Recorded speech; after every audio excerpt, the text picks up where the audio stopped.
Puff Daddy, P. Diddy, Diddy, il était ce nom qui dominait l'industrie musicale, les codes du marketing et les sphères du luxe. Il était la marque même du succès. En 2019, il se voyait milliardaire. En 2024, il est incarcéré. Comment P. Diddy a-t-il construit son empire? Et de la même manière, comment celui-ci a-t-il connu une descente aussi brutale? Pendant plus de 30 ans, Sean Combs a incarné une réussite spectaculaire, celle du rêve américain, version hip-hop. Partir de rien, bâtir un empire, devenir plus riche que les artistes qu'il produit. Un homme qui, à la croisée de la musique, des affaires et de l'image, a construit un empire d'une puissance incroyable. En 2019, il revendiquait une fortune estimée à $1 milliard.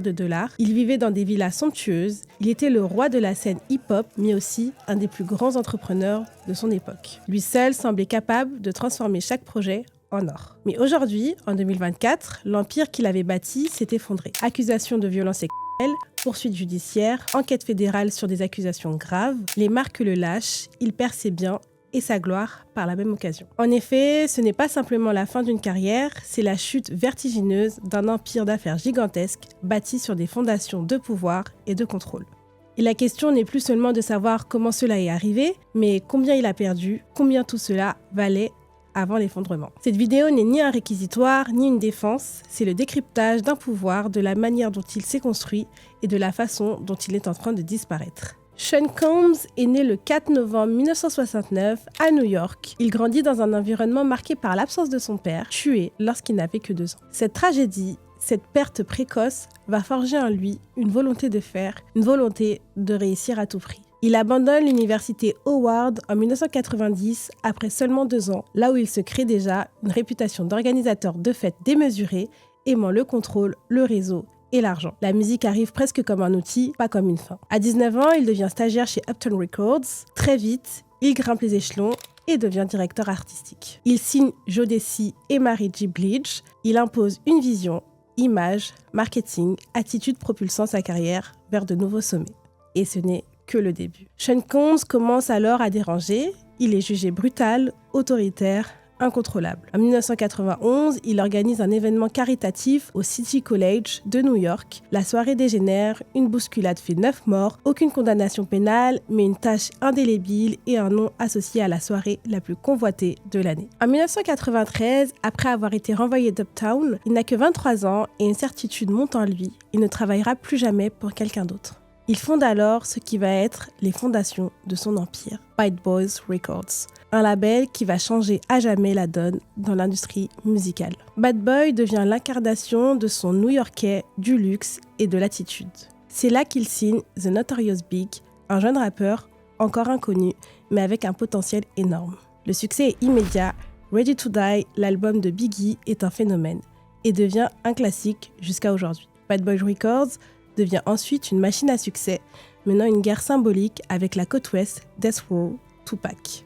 Mais ce n'est pas juste un label, c'est une marque, une vision. Combs ne se contente pas de produire des artistes, il les façonne, il les rend iconiques, il crée une identité autour d'eux, il les possède.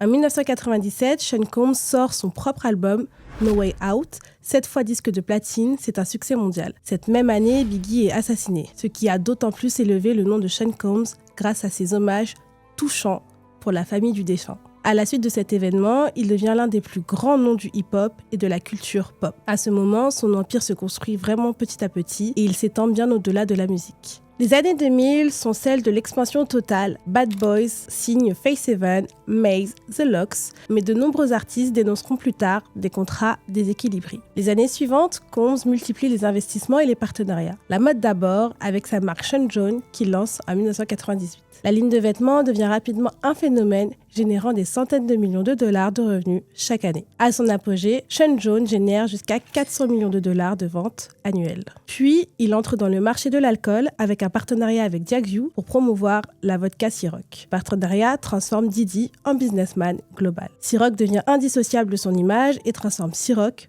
en un produit de luxe prisé dans le monde entier. De 2007 à 2023, Ciroc devient l'une des marques les plus populaires, rapportant à Combs environ 66 millions de dollars par an en moyenne. Sean Combs devient alors un homme d'affaires à part entière. Loin d'être seulement un producteur ou un rappeur, il devient une icône économique.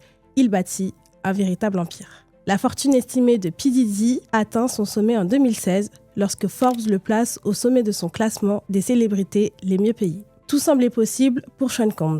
Il avait tout, les marques, les biens, l'argent et le contrôle. Il contrôlait la musique, il contrôlait la mode, il contrôlait l'image, certains diraient même qu'il contrôlait le monde. En interne, les témoignages décrivent un climat dur. En 2023, tout commence à basculer. La fin du partenariat avec Diageo marque un premier coup fatal. Ciroc et DeLeón, les deux marques qui lui rapportaient des dizaines de millions de dollars chaque année, sont retirées de son empire. C'est un cataclysme financier. Les négociations échouent et Diageo rachète sa participation dans DeLeón pour 200 millions de dollars, marquant un tournant décisif. Son empire immobilier, dont les villas de Miami et Los Angeles sont estimées à plus de 40 millions de dollars chacune, est fortement hypothéqué. Le catalogue musical de Bad Boy Records, autrefois un trésor, perd progressivement son éclat, tout comme sa marque. Les accusations de violence sexuelle envers son ex-compagne Cassie Ventura en fin 2023 amplifient encore cette chute. D'autres témoignages suivent et des marques se retirent. C'est la chute.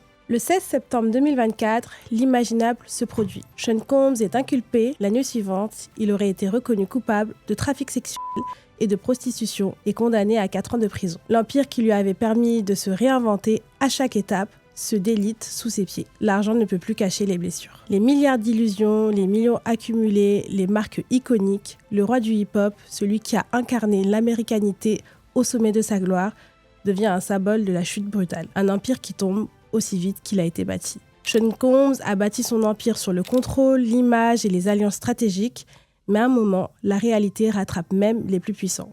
Aujourd'hui, son nom ne fait plus rêver. Il est devenu un avertissement, celui de la fragilité des empires, aussi solides soient-ils, quand la gloire et l'argent ne suffisent plus à couvrir les abus et les excès. L'empire de P. Diddy est tombé, et avec lui, un mythe. Qu'en penses-tu de cette histoire? Donne ton avis en commentaire, et si tu veux plus de vidéos de ce type, abonne-toi au Revenu.